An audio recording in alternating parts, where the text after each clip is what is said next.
On va commencer la conférence qui est la numéro 15. Bonjour, bienvenue tout le monde à la conférence où le vrai titre qui a évolué plusieurs fois dans les dernières semaines pour ceux qui ont suivi le site web porte maintenant sur l'évolution des activités de services de prévention en première ligne avec l'exemple des points de service locaux. Je m'appelle Martine Leblanc-Constant. Pour ceux que je ne connais pas, qui ne me connaissent pas, je suis directrice des opérations de santé publique à Santé Québec dorénavant. J'étais au ministère avant la transition de la dernière année où j'étais responsable de la vaccination, dépistage et prélèvement. Maintenant à Santé Québec, rôle évolué où je suis responsable de l'ensemble des opérations de santé publique et en conservant évidemment les points de service locaux en responsabilité, puisque c'est un lieu, mais davantage une philosophie, qui nous permet d'améliorer beaucoup d'opérations en santé publique, somme toute. L'important, puis je vais laisser mes collègues se présenter chacune de leur tour. Je me suis entourée d'exemples d'établissements pour parler de projets d'établissements plus locaux. Ce qui est important à retenir avec l'exemple des points de services locaux, et les collègues en feront la démonstration, c'est l'agilité. L'agilité parce que ce ne sont pas seulement que des lieux physiques, là, anciennement les centres de vaccination, les centres de dépistage, des lieux à haut volume d'activité, mais c'est davantage une philosophie, c'est davantage une vision d'une offre de services adaptée et à la population, et aux vulnérables d'une population donnée, mais surtout un lieu et ou une équipe mobile qui va se déplacer en proximité pour offrir le service de la relative même manière qu'on soit en Gaspésie, à Sherbrooke ou sur la Côte-Nord, l'accessibilité au type de service qui est déployé par les équipes des points de service locaux est similaire. Donc, les services qui se déploient dans les équipes des points de service locaux se déploient de manière harmonisée dans tous les cas de figure, mais s'adaptent aux réalités locales. Et c'est ce qu'on vous exposera dans les prochaines minutes. Un petit historique des dernières années sur l'évolution des points de service locaux. Je nous ramène beaucoup à, au début, on est en urgence, on est en pandémie, on crée rapidement des centres de vaccination. Il s'était créé déjà au préalable des centres de dépistage. Maintenant, ça ne fait donc que 3 ans. On est dans la 3e année, en fait, ça fait 2 ans complétés. 3e année qui débute de création du modèle des points de service locaux. Points de service locaux qui sont en ce moment dans des lieux parfois séparés des installations du réseau et qui, pour certains, ont réintégré des espaces de CLSC, d'autres espaces détenus par les établissements, mais pour qui le service est adapté. Donc, la particularité de ces installations et ou lieux et ou équipes mobiles, c'est le modèle de gestion qui est différencié. C'est-à-dire que les équipes qui font partie des services qui y sont donnés, c'est en grande majorité du personnel retraité réembauché qui vont donner le service direct à la population avec un encadrement clinique conséquent, ceci étant dit pour assurer une uniformité clinique.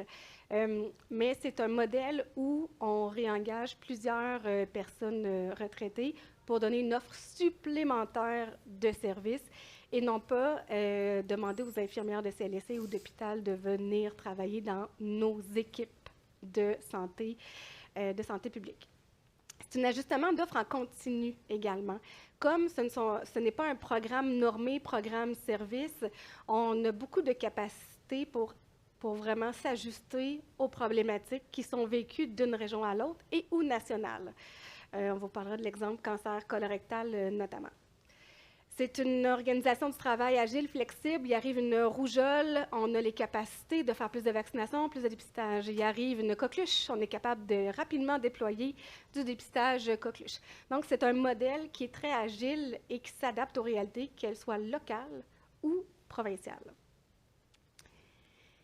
Il ne faut pas oublier que les services qui y sont donnés existaient avant. C'est-à-dire qu'avant que les centres de vaccination deviennent les points de service locaux, il y avait évidemment de la vaccination qui se passait ailleurs. Ce que ça a créé comme ajustement avec l'arrivée des points de service locaux, c'est moins de délai. Ultimement, moins de délai, plus de volume et donc une meilleure protection de la population, somme toute, eu égard à la vaccination. Évidemment, avant, on louait des locaux pour faire la vaccination d'automne. Donc, il ne faut pas oublier qu'on dépensait quand même des sommes également en locaux avant la création de certains locaux, des points de service locaux, parce que d'automne en automne, on devait louer des locaux pour faire de la vaccination de masse, ce qui est peu facile à faire en CLSC. Hormis quelques municipalités où c'est bien correct de continuer la vaccination dans les CLSC par ailleurs. En termes, je vais passer à la vaccination pour aller sur les autres activités. En termes de dépistage, évidemment, si on a été capable d'intégrer du dépistage virus respiratoire et ou bactéries comme le streptocoque A, si on ne le fait pas dans nos points de service locaux, la clientèle se retrouve dans les hôpitaux, se retrouve dans les GMF, se retrouve dans tout autre lieu où, par ailleurs, la transmission contagieuse de la majorité des virus nous nuit dans nos installations. Alors, les points de service locaux peuvent servir de lieu et ou d'équipe mobile pour le dépistage de ces virus-là dorénavant, avec un système de protection contre les infections de PCI très bien installé, parce qu'on est habitué de gérer ça depuis le dépistage de la COVID dans ces installations-là. Donc, pour nous, recevoir des cas de rougeole ou des cas de coqueluche contrôlés, ce n'est pas une problématique, au contraire de la recevoir dans une salle d'attente d'une urgence, par exemple. Pour ce qui est des dépistages, c'est là où le modèle préventif prend tout son sens et va continuer à prendre tout son sens là, dans l'évolution de la prévention via les équipes des points de service locaux. Dans la dernière année, les 2 dernières années, on a travaillé sur cancer colorectal particulièrement.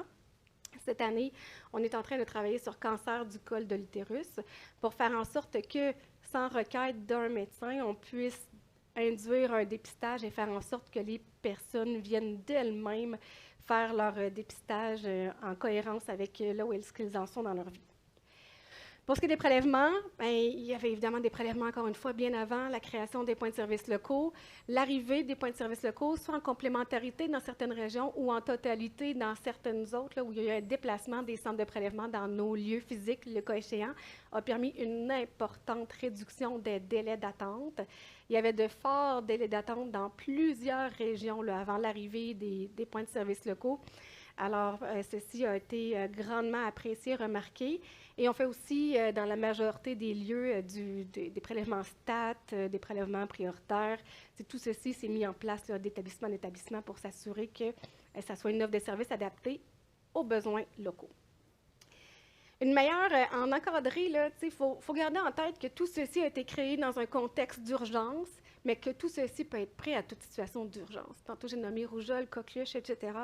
On a eu la variole simienne, plein de cas de figure là, depuis la COVID.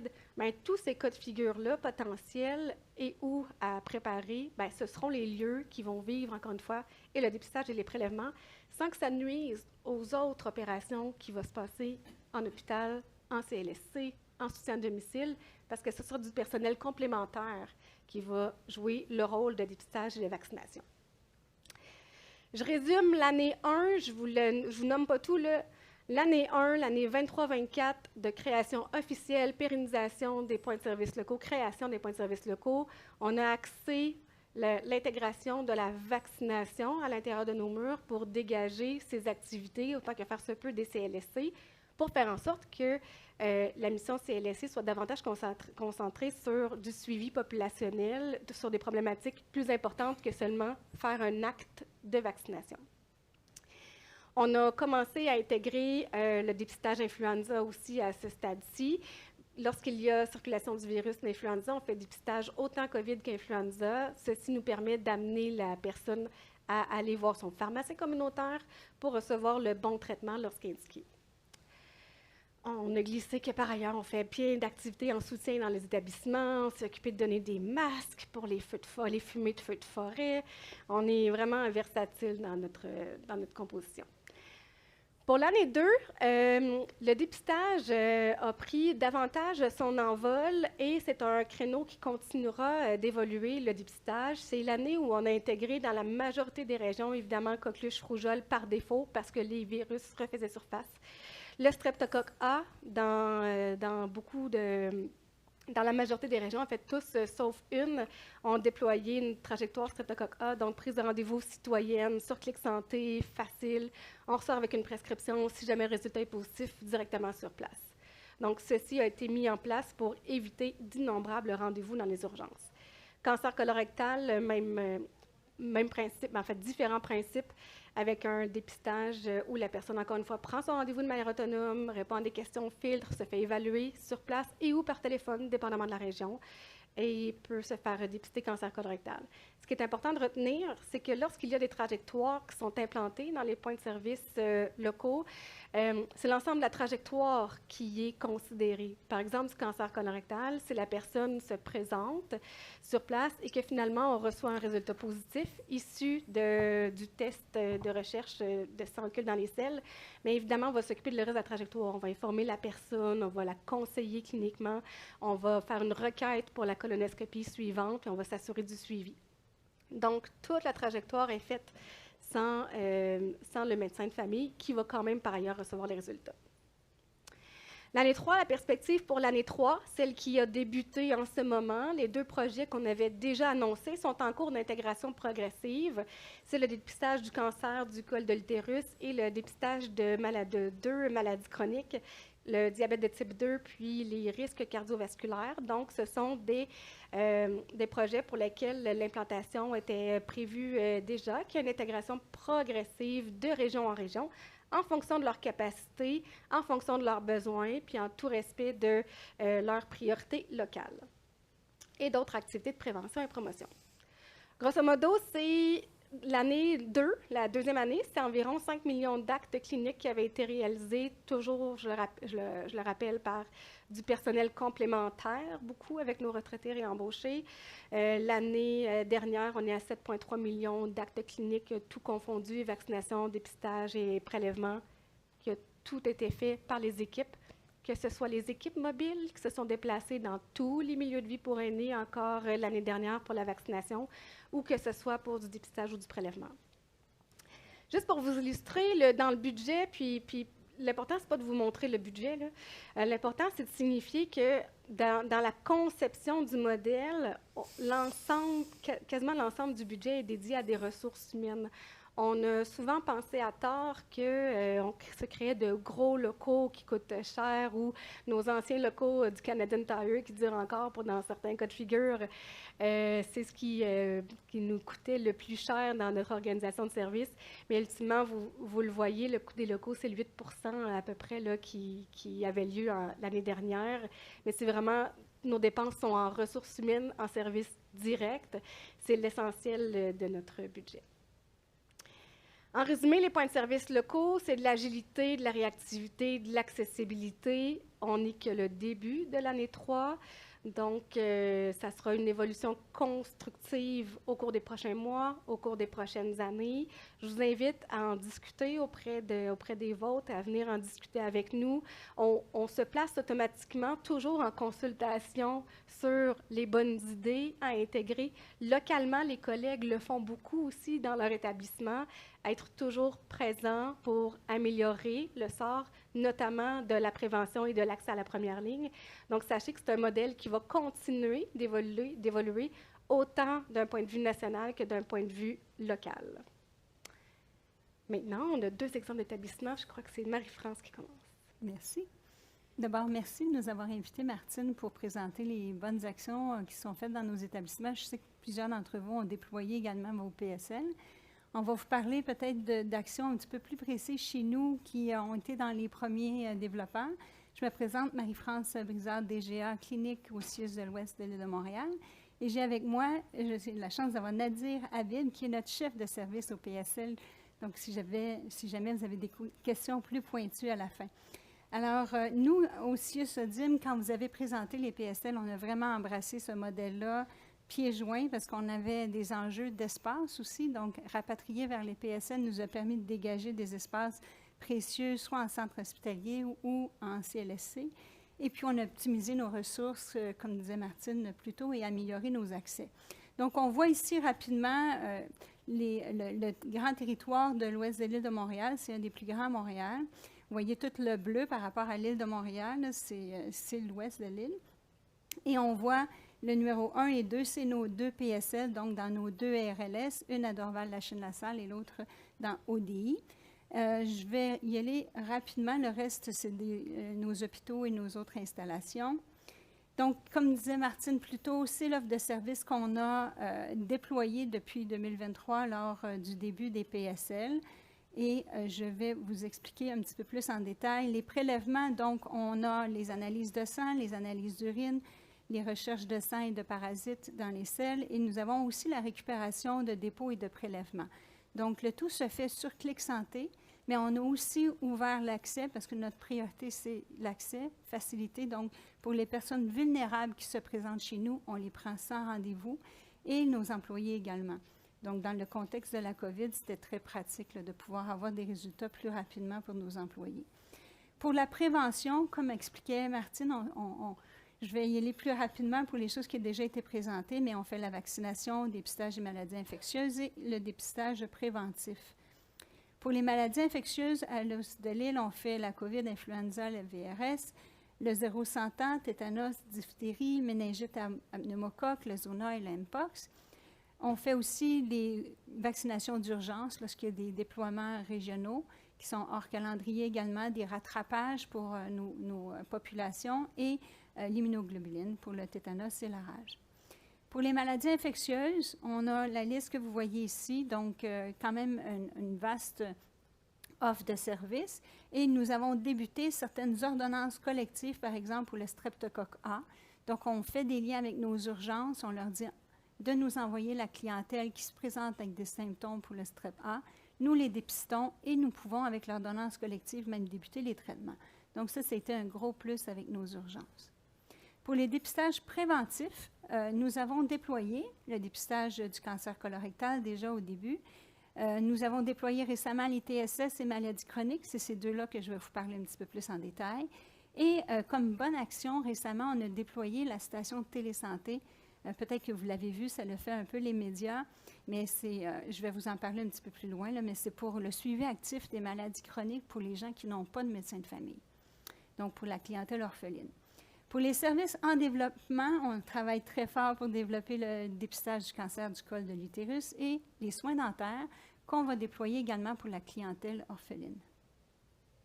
Donc, ITSS, on a débuté en septembre 2024 le dépistage pour les clients qui n'ont pas de symptômes et nous avons aussi les prélèvements avec prescription dans les GMF. Donc, on a fait des corridors avec nos GMF sur notre territoire, on en a plusieurs, on en a 12. Et on a dit, on prend vos dépistages et vous faites les suivis quand la clientèle en a besoin. Donc, ça a dégagé les GMF. Ils étaient très contents. Ils ont facilité l'accès pour les dépistages.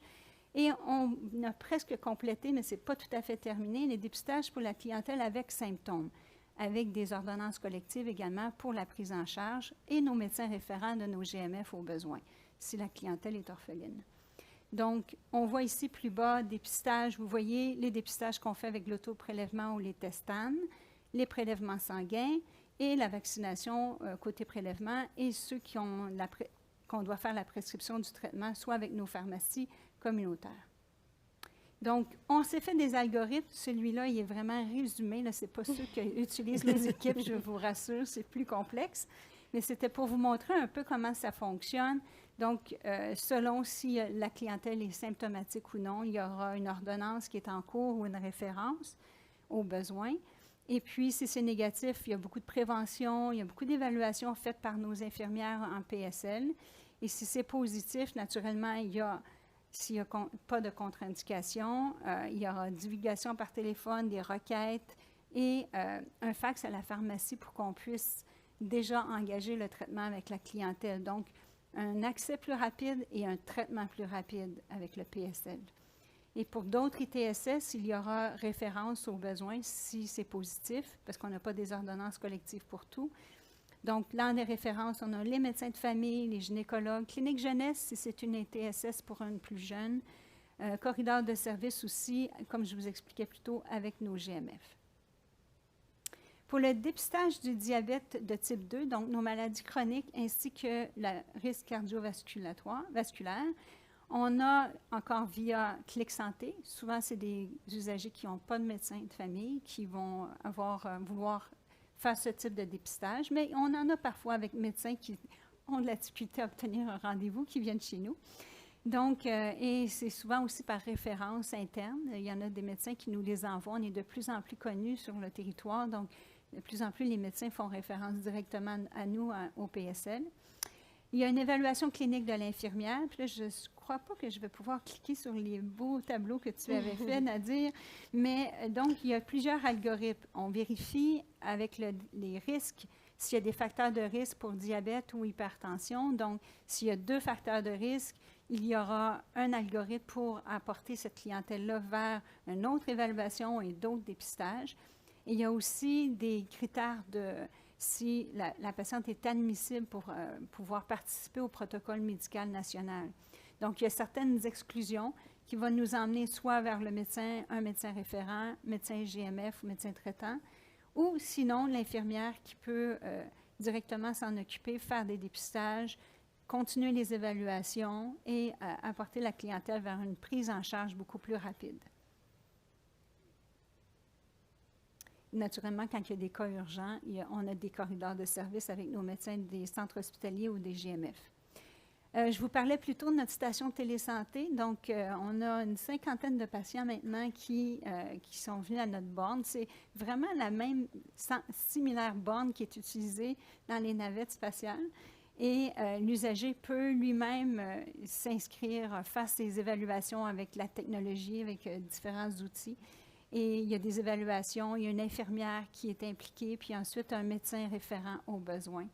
Donc, ça nous permet de faire le suivi là, pour certaines maladies chroniques. Il y a une première phase de déploiement au CLSC Pierrefonds qui a débuté, ça fait plus de 2 mois maintenant, plus que ça, quelques mois. Et on est en train de regarder pour en déployer dans d'autres secteurs, l'autre RLS que nous avons, et pharmacies communautaires également, qui sont très impliquées avec nous et très intéressées. Donc, je vais rapidement pour laisser le temps à Sandra de présenter. Ça va. Mais donc, vous voyez ici qui nous réfère. Donc, c'est le GAMF parfois qui peut nous envoyer des usagers orphelins ou les PSL qui vont aller avec les différents dépistages. L'infirmière clinicienne qui est à la station fait son évaluation, c'est suivi. L'enseignement auprès de l'usager qui revient, tant aussi longtemps qu'il n'y a pas une prise en charge par un médecin, il reste dans le processus avec la borne et l'infirmière. Les différents outils qu'on utilise, on a NUPA qui est utilisé, là, qui est un cellulaire utilisé, comme je disais, par les astronautes, la montre intelligente et notre point de soins fixe, là, qui est une borne. Ensuite, on a nos répondants, nos GMFU, qui sont nos médecins répondants, et nos urgences, qui sont nos corridors de service pour les situations urgentes. Les autres offres de services que nous avons chez nous au PSL de Kirkland, les mises à jour des carnets vaccinaux. Vous savez, dans un territoire où on a beaucoup de nouveaux arrivés, beaucoup de réfugiés, c'est un gros travail en soi. Donc, on a dégagé ça des CLSC qui s'occupaient de ça avant. La promotion active pour la prévention et l'enseignement, on va beaucoup dans les RPA, dans les écoles, etc.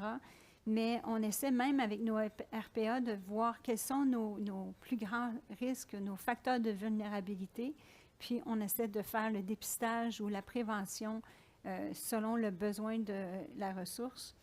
Beaucoup de vaccinations. On l'a vu dans une des dernières vagues de la COVID, où ce que nos équipes mobiles étaient déployées, on n'a presque pas eu de venue vers l'urgence. Ceux où il n'y en avait pas, on a eu beaucoup d'arrivées de l'urgence de nos RPA. Donc, grosse différence là, pour nos équipes là, hospitalières. On fait aussi de la formation RCR et la loi 90 qu'on offre soit aux employés de SAD en particulier habituellement, et le RCR, c'est offert à tous les employés du CIUS. Le fit test et la gestion des éclosions, les équipes mobiles qui se déploient, comme je disais, on a énormément de ressources privées sur notre territoire. Donc, c'est très utile lors d'éclosions.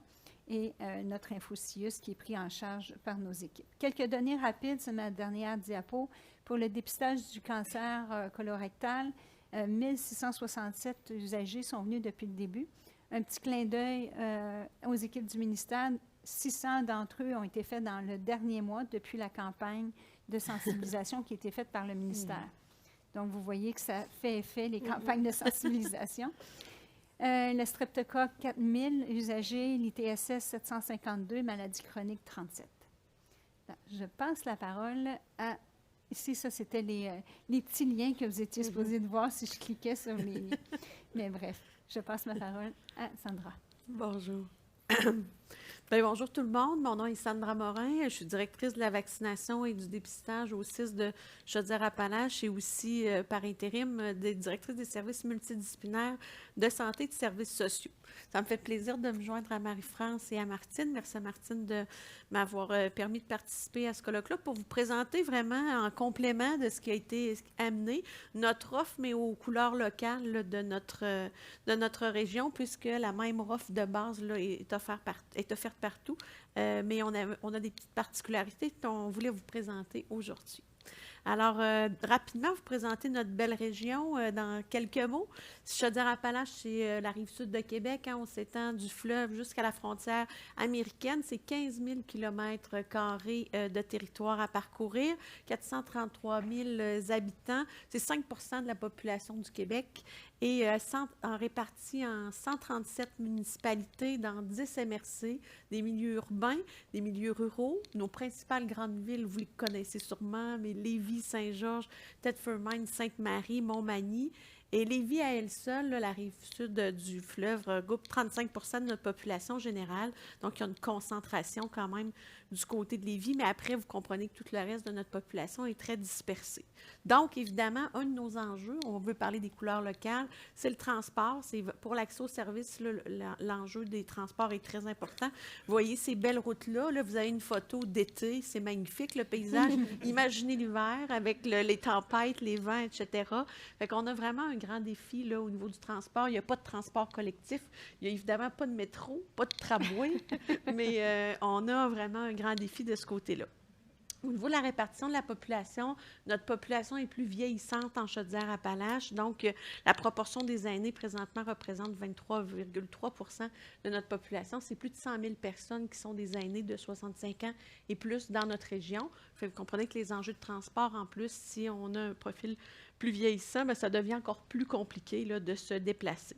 Donc, vous voyez un peu la courbe là, que je vous présente rapidement, mais nos MRC, là, on a vraiment très peu de MRC où il y a beaucoup de personnes jeunes. La plupart de nos personnes sont âgées de plus de 65 ans. Et ça, vous voyez, c'est la caractérisation de nos 236 communautés locales. C'est l'outil avec lequel on se guide. Vraiment, c'est notre guide, c'est notre base là, autour de ça. Puis la caractérisation de nos communautés, c'est venu déterminer, dans le fond, où étaient nos zones de défavorisation. Donc, j'attire votre attention, vous ne le voyez peut-être pas dans la légende, mais le rouge et le violet, le lilas pâle, là, ou le violet plus foncé, correspondent à des zones où on a des défavorisations sociales et matérielles élevées. Fait que vous voyez que dans l'axe sud, là, tout ce qui est près de la frontière, Montmagny, Lillet, ces MRC-là, on a vraiment des grands enjeux de ce côté-là, beaucoup de défavorisation sociale, beaucoup de défavorisation matérielle, et on a dans les zones lilas, bien, c'est jumelé, c'est tant social que matériel qu'on a de la défavorisation. Il y a aussi de la défavorisation dans nos milieux plus urbains, évidemment, mais quand même, là, c'est important. Fait qu'évidemment, on réfléchit notre offre de service en complémentarité, comme Martine nous l'a nommé dans ça. Donc, notre organisation, rapidement, on est un centre intégré de santé et de services sociaux Chaudière-Appalaches. On a toutes les missions. Notre mission, c'est d'être des gens de cœur unis pour le mieux-être. C'est notre slogan. Vous le voyez au bas de nos diapositives. Je passe rapidement là-dessus. Nos valeurs, on a choisi comme valeurs d'organisation l'équité, l'humanisme, la collaboration. Et ça se traduit, dans le fond, par notre offre de services puis la façon dont on veut rendre les services. Nos missions, évidemment, CLSC, centre d'hébergement, centre de protection de l'enfance, de la jeunesse, nos centres hospitaliers, on a 5 centres hospitaliers et évidemment, centre de réadaptation. On a 110 installations sur nos 15 000 km², 5 réseaux locaux de services, 19 GMF et 2 GMFU. C'est nos installations. Vous voyez qu'il y en a beaucoup, 110 répartis par toute la région. On a 14 500 employés, 556 gestionnaires et 936 membres du CMDP. Rapidement, vous dire qu'au niveau des milieux de vie, parce que c'est important dans ce qui va suivre, on a 318 milieux de vie différents répartis sur tout le territoire en Chaudière-Appalaches. Et notre cible, c'est vraiment comme organisation de lutter contre les inégalités sociales et de santé, donc d'avoir un universalisme proportionné, d'avoir de l'universel qui est accessible à toute la population, mais ensuite d'avoir des services qui sont ciblés. Martine l'illustrait très bien là-dedans, donc vous voyez que ça fait vivre aussi notre valeur d'équité organisationnelle.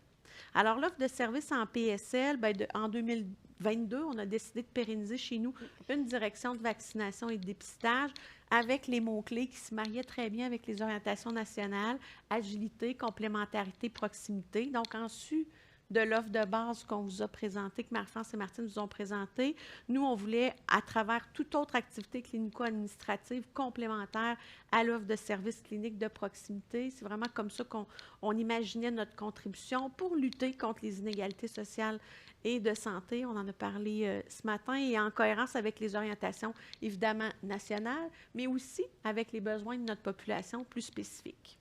Alors, nous voilà. Puis ça, c'est quelques nos éléments classiques. En dépistage, 20 000 dépistages réalisés dans la dernière année. 10 000 dépistages au niveau du strep. Chez nous, c'est un service qui est très populaire. C'est 50 de l'offre.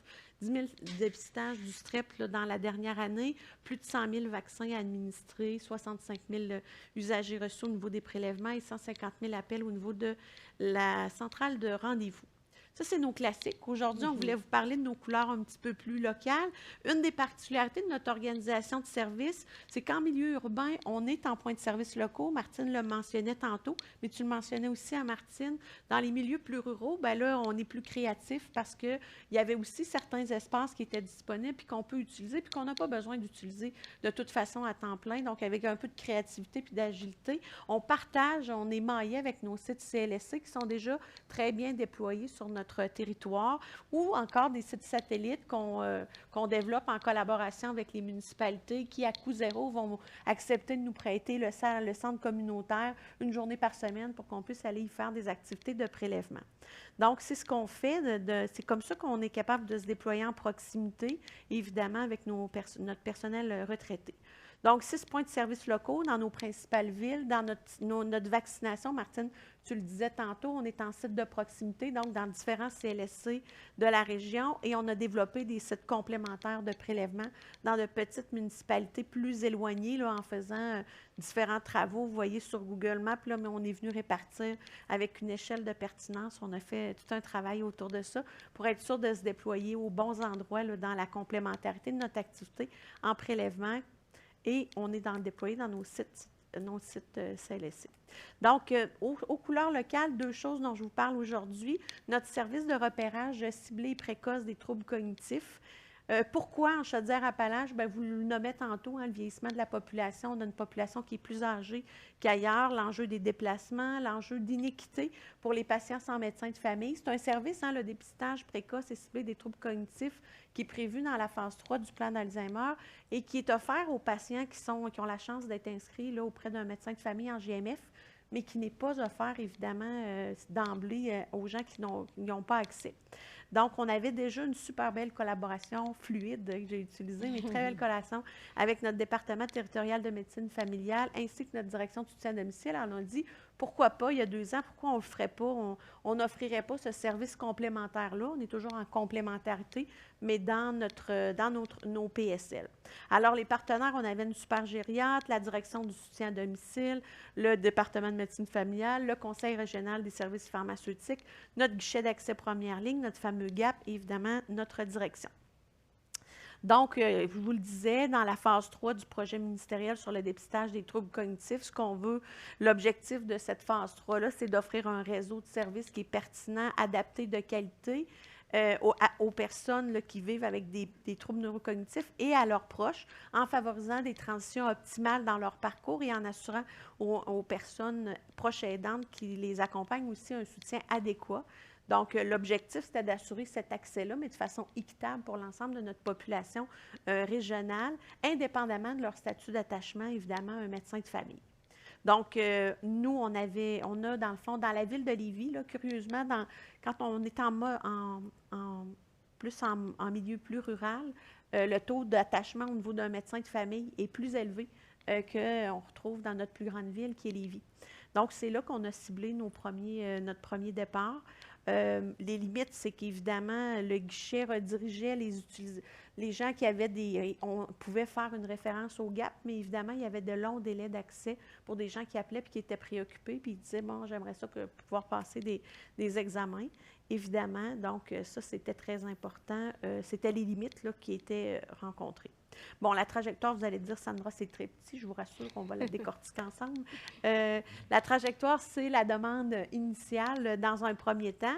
Donc, comment ça se passe? C'est qu'il y a un usager ou un membre de sa famille, puis vous comprenez que c'est souvent le membre de la famille, le proche aidant qui est préoccupé, qui va contacter le guichet d'accès en raison de problématiques. Ce n'est pas offert systématiquement aux gens, c'est important, c'est vraiment ciblé, donc il faut vraiment que les gens aient des symptômes en lien avec soit la mémoire ou des symptômes cognitifs pour qu'ils soient éligibles là, à cette référence-là. L'infirmier du GAP fait une première collecte de données parce qu'il y a quand même des éléments d'exclusion. Donc, il y a un premier contact téléphonique pour une collecte de données de base qui est faite, puis des facteurs de risque tels que la dépression, l'alcoolisme, les troubles psychiatriques vont être des facteurs d'exclusion qui vont davantage être orientés directement vers le médecin là, via un rendez-vous plus classique, disons ça comme ça, du GAP. Donc, ça, ce sont les deux premières étapes. La troisième étape, c'est l'évaluation pharmacologique. Alors, une fois on sait que l'usager est admissible, nous avons, je vous ai parlé du Conseil régional des services pharmaceutiques, donc nous avons des liens avec les pharmaciens communautaires qui nous permettent, dans le fond, de faire un premier bilan comparatif des médicaments pour la personne, pour identifier d'éventuelles interactions qui pourraient affecter les fonctions cognitives. Ça pourrait donc s'arrêter là.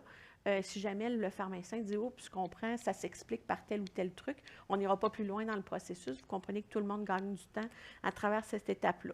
Ensuite, une fois que c'est fait, le bilan comparatif des médicaments est envoyé à l'infirmière responsable de l'évaluation des troubles neurocognitifs du côté du point de service local. Ensuite, évidemment, l'étape suivante, vous nous voyez venir, un rendez-vous en personne, en évaluation pour la personne. Donc, le même schéma qui est fait là, du côté des GMF pour les clients inscrits. On les rencontre, on fait les tests cognitifs standards, tels que le MOCA, le Folstein, etc. L'usager apporte ses lunettes, son appareil auditif. On valide vraiment tous ces éléments-là de base. Et une fois que c'est fait, évidemment, il y a interprétation de tout ça et suivi médical. Comment ça se passe? On transmet tout ce beau paquet-là, clé en main. On transmet ça à l'équipe du GAP qui planifie un rendez-vous. Mais vous comprenez qu'il y a un gain important pour le médecin du GAP qui, dans cette plage-là, va déjà avoir accès au bilan comparatif des médicaments et ensuite à cette évaluation-là qui est déjà complétée. Donc, c'est très satisfaisant. Je touche un mot parce que c'est très important pour nous. Pendant tout ça, pendant qu'on fait l'évaluation puis que la personne passe le MOCA, le Folstein dans le bureau avec l'infirmière, il y a quelqu'un d'autre de l'équipe qui parle au proche aidant, qui récolte l'information, qui lui offre aussi systématiquement du soutien parce que c'est très important aussi dans l'intervalle et on fait des références aussi du côté avec Proche Aidance Québec, la Fédération québécoise des sociétés d'Alzheimer, l'appui aussi. Donc, on essaie de les mailler parce que souvent, les proches aidants, ils sont seuls, ils sont très isolés dans ces situations-là. Évidemment, l'impact de ça, c'est que c'est une accessibilité qui est accrue pour les patients orphelins, qui soulage à la fois les usagers et les proches aidants pour un dépistage plus précoce, pour pouvoir intervenir en amont. Super intéressant. Puis du côté de nos médecins de famille, vous comprenez qu'ils sont heureux parce que dans les plages de GAP, ils reçoivent un dossier très complet. Donc, ça accélère tout le processus pour eux et pour l'usager. Donc, ça, c'était un premier. Un autre élément, Marie-France l'a nommé, mais je vais rapidement, mais on a aussi, considérant la grandeur de notre région, je vous le disais, on a aussi développé sur notre grand territoire de la formation et de la supervision pour la règle nationale de soins, qui permet aux infirmières de déléguer des actes, mais il faut au préalable avoir formé les aides-soignants, puis ensuite, il faut les superviser en individuel, faire cet acte-là dans leur milieu de soins. Alors, vous comprenez que sur notre territoire de 15 000 km², ça représente beaucoup de kilomètres à parcourir. Donc, ce sont nos équipes mobiles qui ont pris le relais Ça se place bien dans l'horaire en même temps.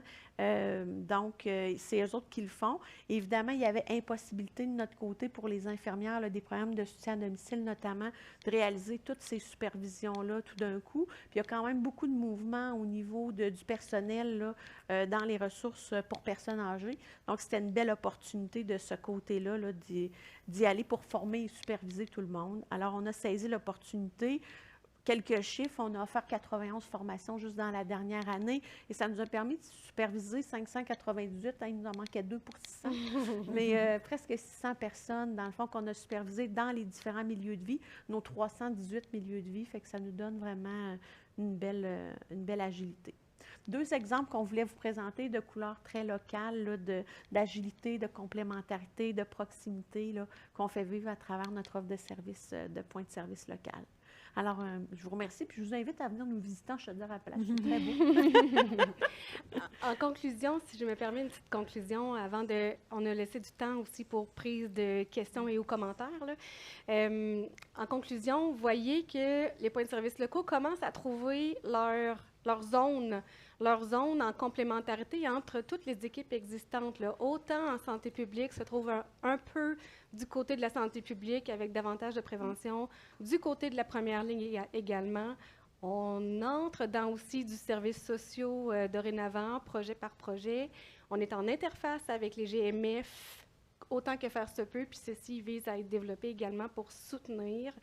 Les pharmacies communautaires sont des collaborateurs depuis la vaccination pour lesquels, maintenant qu'on se connaît et qu'on est collaborateurs, ça nous permet de les embarquer avec nous dans nos différentes trajectoires en fonction de leurs responsabilités. Même chose pour les organismes communautaires. Tu avais un exemple qui incluait aussi, en fin de parcours, des organismes communautaires. Donc, l'année passée, j'étais au même événement. Je disais de quoi je rêve dans les 5 prochaines années. Je rêvais justement d'une pérennisation concrète dans une offre de services populationnelle du modèle des points de services locaux. Encore une fois, il ne faut pas retenir le lieu, il faut retenir le modèle de l'accès de service. Je rêvais de ça. Bien, une année plus tard, je peux dire que ça avance. Ça avance, là, la mise en place de cette complémentarité-là, de ce jeu de coordination entre différents acteurs pour faciliter la vie, l'accès et le service aux patients pour qui c'est plus compliqué dans plusieurs cas de figure et pour, par ailleurs, lutter contre les inégalités sociales. Là, ça fait toujours partie de notre mandat principal. Alors, le reste est à suivre. Peut-être qu'on pourra s'en reparler l'année prochaine, mais le reste est à suivre. Tout commentaire encore à ce stade-ci est d'intérêt pour nous parce que c'est un modèle qui est évolutif. Et les bonnes idées de Chaudière sont des bonnes idées pour les autres. Ces échanges là, sont riches entre les régions pour permettre que tout le monde améliore l'accès de services, somme toute. Avez-vous des commentaires, questions? Il y a un micro là. Gênez-vous pas, il nous reste 17 minutes.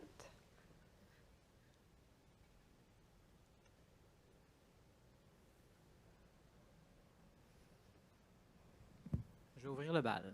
Vas-y. Bonjour, Pierre-André Dubé, pharmacien. J'aurais une question pour votre programme de dépistage des troubles cognitifs que je trouve super intéressant.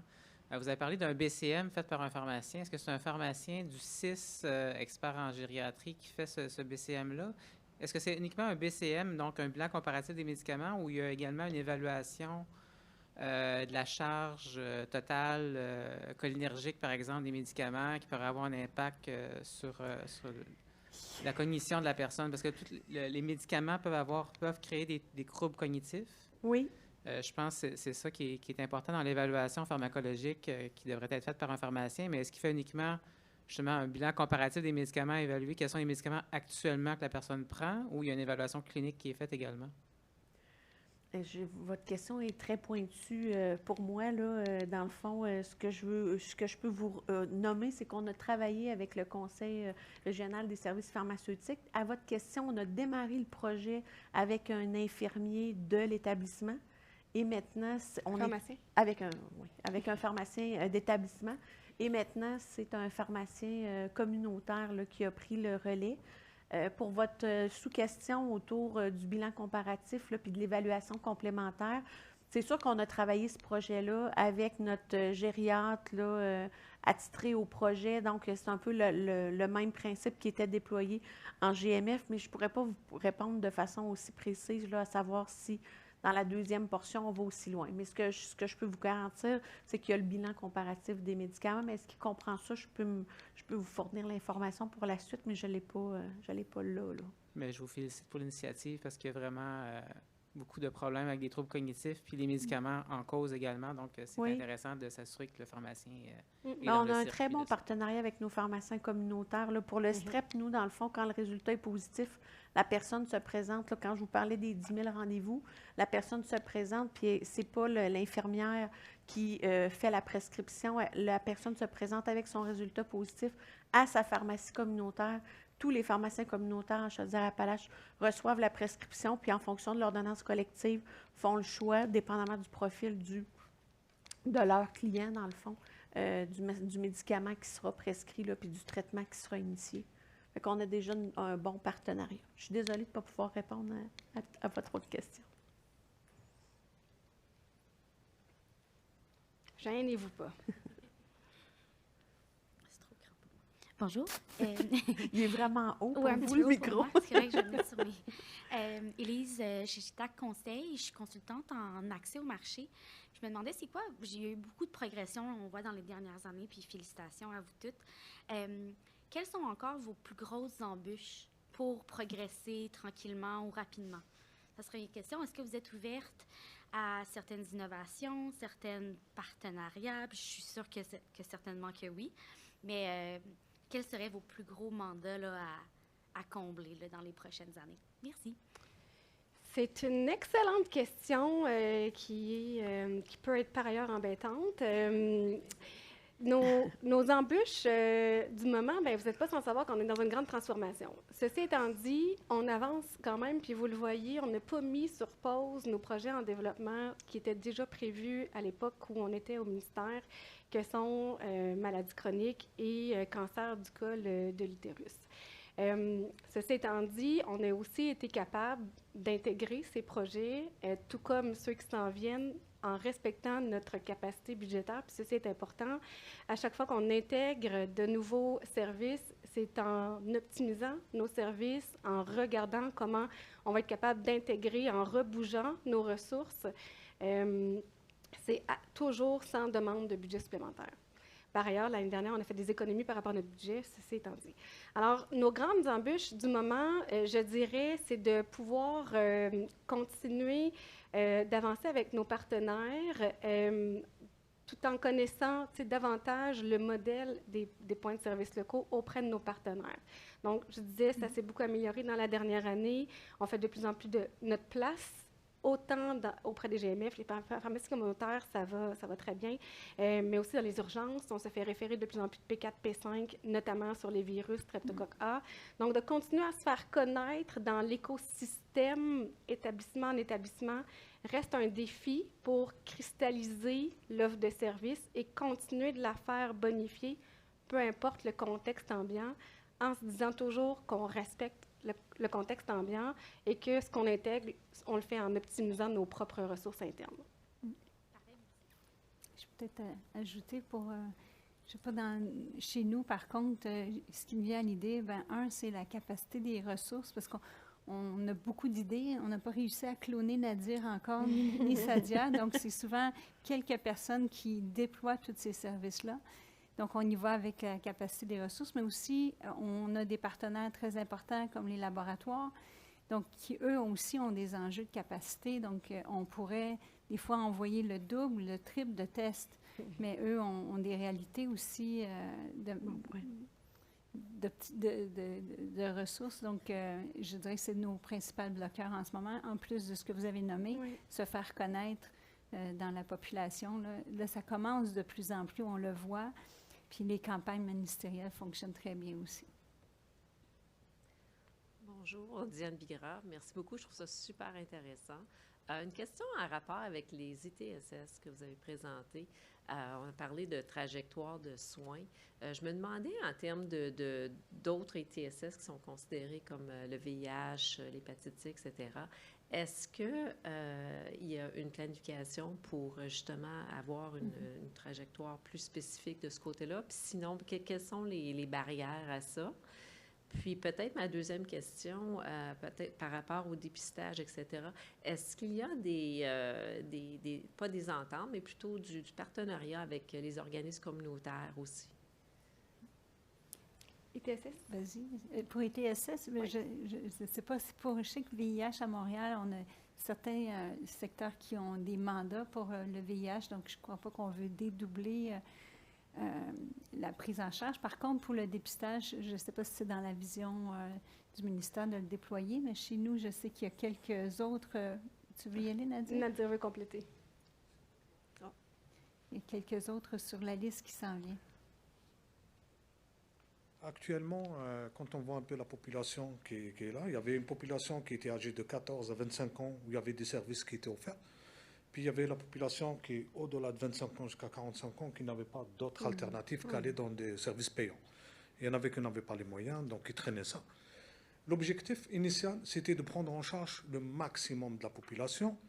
Et c'est ce qu'on a fait pour les dépister.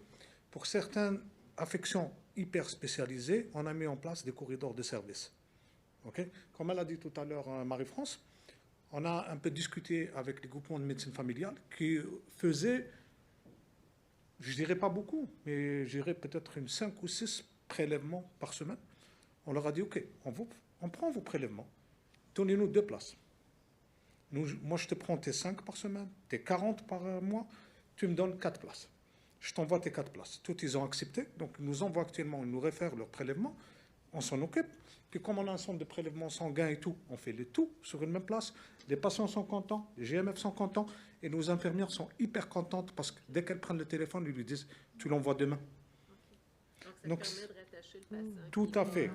On s'assure que le patient ne tombe pas en 2 chaises là. C'est actuellement notre leitmotiv. Puis tout à l'heure, quand elle parlait aussi, Marie-France, de trajectoire qu'on a mis interne, en interne, par exemple, les boîtes email génériques, ça aide beaucoup dans la communication. Je m'explique. Quelqu'un qui va aux urgences pour se faire dépister pour un streptocoque du groupe A, ok? Les urgences, ils lui disent « Ah, va en PSL ». Ils se sont abandonnés. Alors, qu'est-ce qu'on dit maintenant à ces personnes-là? On va vous appeler. On s'arrange et on a mis des indicateurs de performance pour pouvoir les appeler dans les 24 heures. Donc, la personne attend le coup de fil, le PSL l'appelle. Vous avez rendez-vous, vous pouvez venir aujourd'hui, demain? Et on ne veut pas que les personnes aussi fassent le tour du poteau. Moi, je suis un immigrant, je connais le tour du poteau. Pour qu'ils ne fassent pas le tour du poteau, parce que tu les sors de l'hôpital Lakeshore, ils vont à la salle, immédiatement. Alors que quand on dit « on va vous appeler », ils sont rassurés. Puis voilà. Bon point.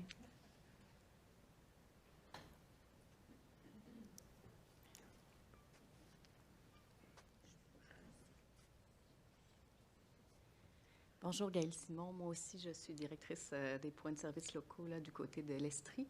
Je serais intéressée à connaître un petit peu plus la trajectoire pour les maladies chroniques parce que de notre côté en CLSC, on a développé ça beaucoup au niveau, il y a des équipes là, qui font des suivis de maladies chroniques un peu exactement comme ce qui a été proposé puisqu'il y a le programme Assez pour sa santé, là, en tout cas, puis qui est aussi déployé en GMF, donc pour lesquels les infirmières de GMF font aussi de l'éducation. Donc, comment vous avez réussi à arrimer tout ça sans que ça soit un peu ce que vous disiez du dédoublement de services?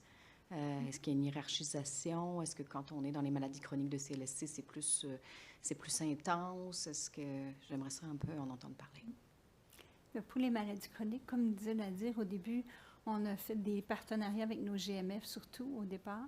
Donc, c'est surtout cette clientèle-là. Et on a beaucoup aussi de la clientèle qui est sans médecin, donc qui n'avait pas d'endroit. Fait qu'ils viennent soit à la borne, que je vous expliquais tantôt, qui fait le dépistage également des maladies chroniques. Maintenant, avec les médecins qui nous réfèrent, ou les urgences, ou les GMF qui nous réfèrent des usagers, c'est les algorithmes que je vous montrais tantôt. Fait qu'il n'y a pas vraiment de dédoublement.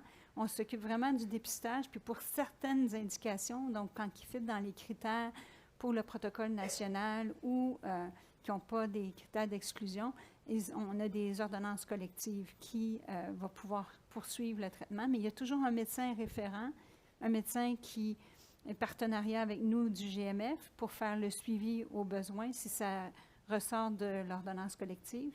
s'il y a des critères, par exemple, d'exclusion, si c'est une femme enceinte, par exemple, qui vient puis qui a un dépistage, bon, là, elle est exclue du protocole national, puis il va y avoir un médecin référent qui va être avisé. Si jamais c'est des taux qui sont vraiment à risque, urgents, là, c'est nos urgentistes qui vont prendre la relève pour une prise en charge plus rapide. Mais il n'y a pas de dédoublement pour le moment.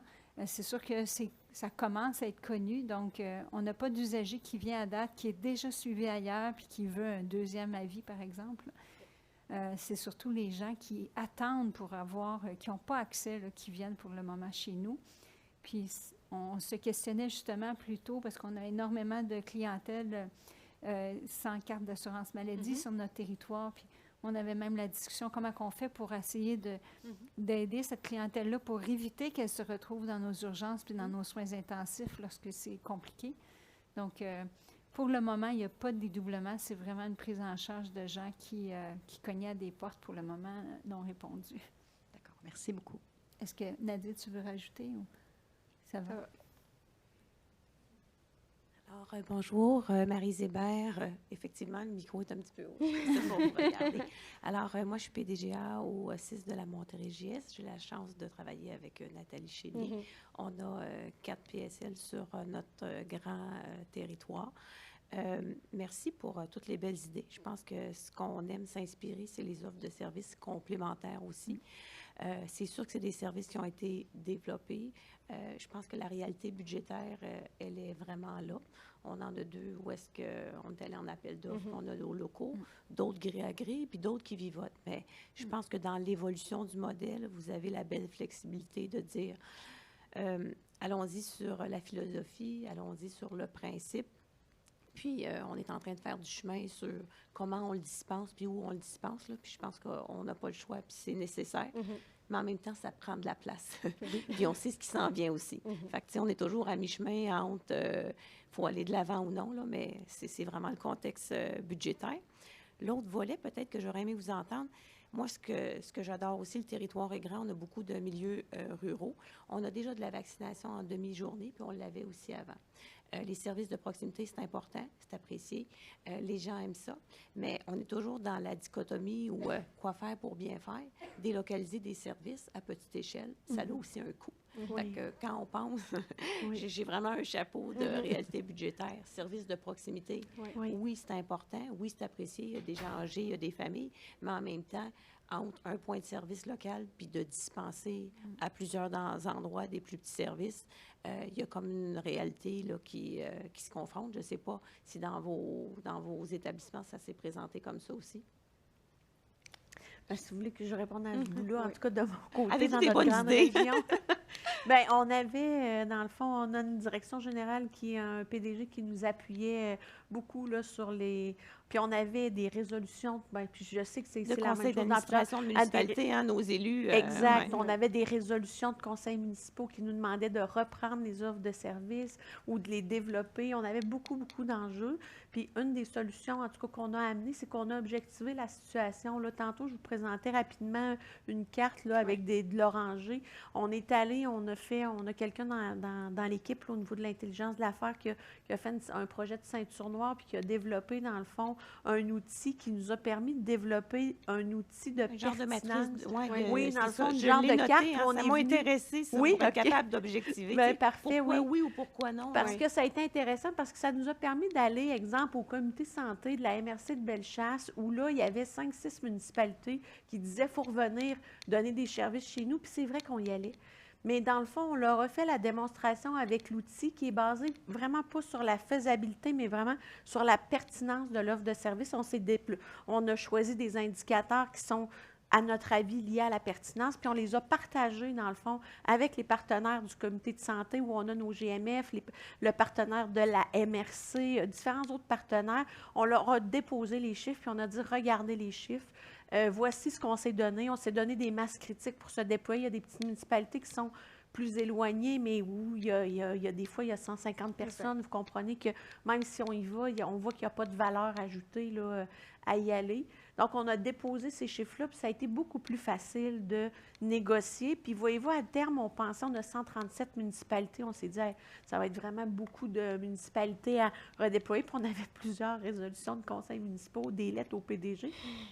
Mais dans le fond, on aurait déployé seulement dans 7 municipalités parce que la démonstration qu'on a été capable de faire, c'est qu'il y avait une équité régionale, territoriale, qu'on l'avait, puis qu'en ajoutant ces 7 points de service-là, qu'on a fait à coût zéro au niveau des locaux parce que c'est les municipalités qui étaient évidemment très contentes de nous accueillir. Fait que le centre communautaire, c'est sûr que moi, on ne le paie pas, puis c'est comme ça dans les autres régions. Mais c'est avec des données plus objectives, puis on a été capable de diminuer, là, tu sais, le maire qui voulait absolument, puis que lui, c'était... Oui, mais c'est vrai, mais quand vous regardez la pertinence, c'est plus dans la municipalité, 2 municipalités plus loin qu'on devrait se déployer pour desservir et votre municipalité dans un rayon. Puis nous, on avait déterminé que 20 minutes, c'était... Puis 20 minutes pour la grandeur de notre région, mais que 20 minutes, c'était un temps de déploiement, de déplacement qui était acceptable, entre autres dans nos critères de pertinence, là. Mais il y avait aussi le nombre de personnes âgées dans la municipalité, il y avait plusieurs autres éléments. Mais je pense que cette démarche-là, d'objectiver ces données-là, ça nous a beaucoup aidé. Je ne vous dis pas que ça amortit tout, là, ça va mais nous intéresser de voir votre outil. Oui, mais ça va me faire plaisir. On partagera, puis il y a plusieurs régions aussi qui l'ont fait de manière très similaire, en incluant beaucoup les équipes de santé publique derrière la réflexion sur l'offre de services territoriales. Il y a beaucoup de données de santé publique à réutiliser dans la déclinaison de l'offre populationnelle qui est pertinente selon les cas de figure. Puis où est-ce qu'on déplace l'équipe mobile? On a déplacé beaucoup les équipes mobiles en vaccination dans les milieux de vie pour aînés, avec raison. Ceci étant dit, on a plusieurs autres lieux où est-ce que des personnes vulnérables que l'équipe mobile pourrait se déplacer.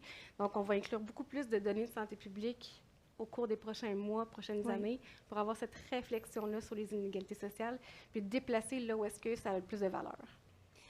Dans le fond, dernier commentaire, c'est plus un commentaire, là. Bien, merci beaucoup pour la présentation. Je pense que tout doit être un tout cohérent puis intégré. En même temps, il y a la politique de santé publique nationale. Il y a une présentation qui a cours en même temps ou après. Aujourd'hui, c'est la politique première ligne. Demain, la stratégie de prévention. Demain, la stratégie de prévention. Puis tout le volet des rôles de CLSC qu'on a un petit peu perdu de vue au fil du temps. Fait que je pense que tout ça est un tout cohérent de s'assurer de voir que ça soit vraiment sur la carte et sur la sellette dans les différents volets qui sont en train de s'armer. Mais bravo. Absolument. Merci. C'est la fin. On a écoulé notre temps. Merci pour les commentaires, les questions. Ça enrichit toujours le dossier puis notre conception de l'évolution des points de service locaux. Merci pour votre présence. On peut en jaser au kiosque ou n'importe quand. Merci. Merci. Merci. Merci, mesdames.